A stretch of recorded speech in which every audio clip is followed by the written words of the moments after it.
obscene name.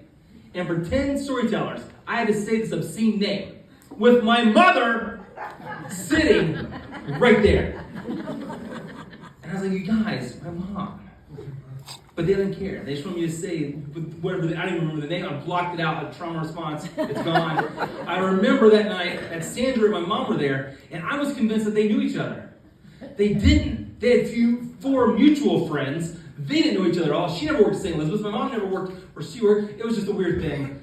So Sandra has been like my big sister ever since. And she's been here every season, and I love her a lot. Please welcome Sandra Combs.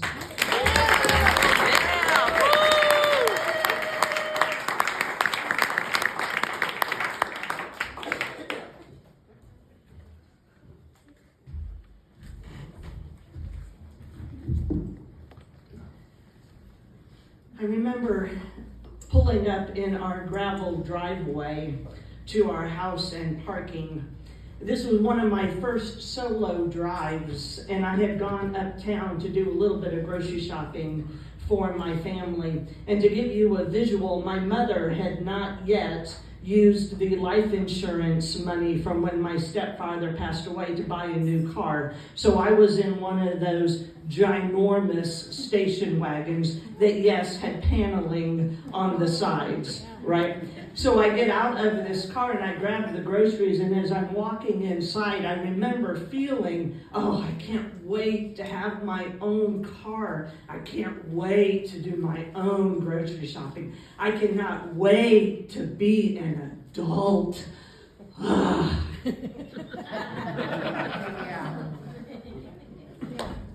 So I walk into the house, and as I open the door, my mother comes out from behind the door, and she punches me in the face.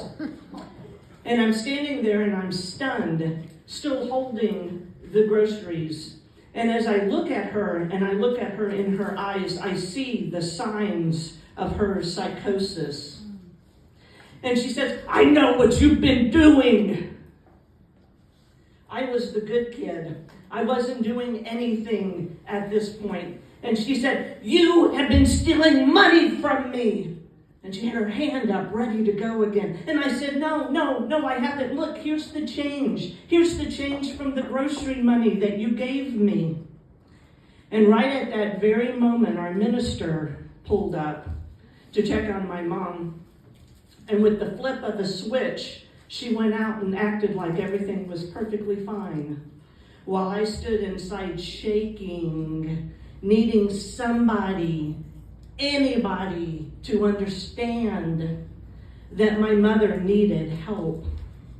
And this wasn't the first time that she had been overcome by nervous exhaustion. When I was 7, I was outside. It was a summer day. I was outside with my friends and my older sisters, and we wanted to go inside because it was a hot Oklahoma summer day. And we went inside, and as soon as we went inside, my mother, who had just suffered a miscarriage, made all of us kneel in a circle on the floor on our knees so that she could pray to exorcise the demons that she perceived to be in our house. With the flip of a switch, I went from wanting a popsicle to being scared to death of unseen spirits that were around us.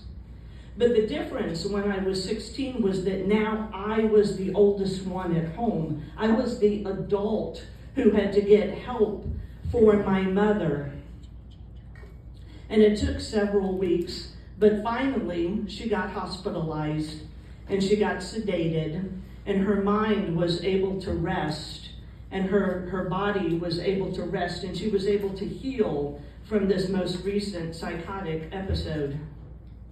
And when she came home a week or two later from the hospital, she picked me up from school, and there was this tension in the air because I didn't know what my role was now. Did I have to be the adult all the time now? Or could I go back to being that 16-year-old kid who had no clue what being an adult meant? Over time, that tension released itself, and time went on. My mother is 84 years old this year. She still has a very strong spirit. She doesn't drive as much. She drives to church and the grocery store. Last month, when she called me on my birthday and sang to me, which she has done every year for 40 years since I have left home, her voice was still as strong. And that's one of the small traditions that we've been able to hang on to over the years. When I was 16, I had no clue what being an adult was until adulthood literally slapped me in the face. But I remember wishing time away, wishing that I could just be an adult. I don't wish time away as much anymore. I have come to appreciate time more because those happy birthday songs have become more meaningful. And those small traditions that we've been able to hang on to have become much more important to me now. With time has come understanding that only comes whenever you grow up. And with time has come an understanding that those childhood demons from back then, with time, they aren't quite as scary anymore.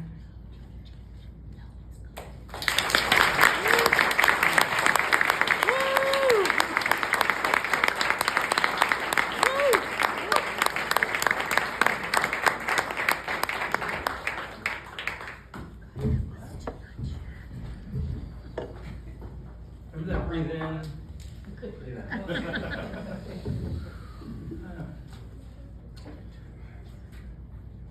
Okay, do one more story. Are you guys with me? Are you guys good? Yeah.